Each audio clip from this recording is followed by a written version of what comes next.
করে আমার কিছু কথা শেয়ার করতে।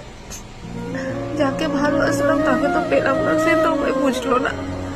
তারপরে আমার মায়ের শরীর অনেকটাই খারাপ, জানি না কি হয়েছে, অনেক ট্রিটমেন্ট করা হচ্ছে তাও ঠিক হচ্ছে না।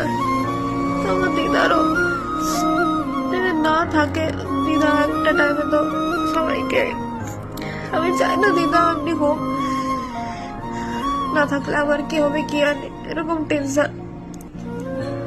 আজকে মনটা অনেকটাই খারাপ, আর বাড়িতে অনেক ছোট বড় কথা শুনলাম, অনেকটাই কষ্ট হলো।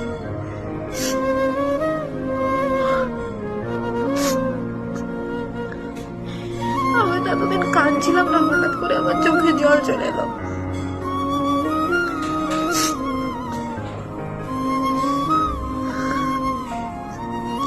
হ্যাঁ, আমি জানি আমি অনেকটাই স্ট্রং, আর এই বাড়িটা হচ্ছে আমার দাদু দিদা অনেক কষ্ট করে বানিয়েছিল।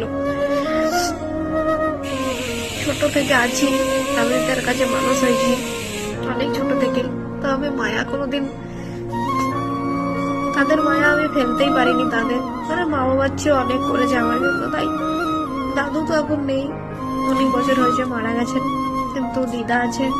দিদা আমার জন্য যতটাই করেছে তাই তার ঋণ শোধ করা যাবে না, তার জন্য আমি দিদার কাছে আছি। এখানে অনেক ছোট বড় কথা ঝগড়াঝাটি হয়, সবসময় নাম নিতে চায় না আমি বাড়ির মধ্যে, ধরা যেন আমাকে সহ্যই করতে পারে না, অনেকটাই খারাপ লাগে। মনে এত কিছু আছে ভাবিনি কখনো। আমার মায়ের অনেকটাই শরীর খারাপ, এটা আমি সোয়াব করছি না, এগুলো আমার নিজের ফিলিংস, আমি কোনোদিন শেয়ার করতে পারি না। তাও ভাবলাম তোমাদের সাথে শেয়ার করি।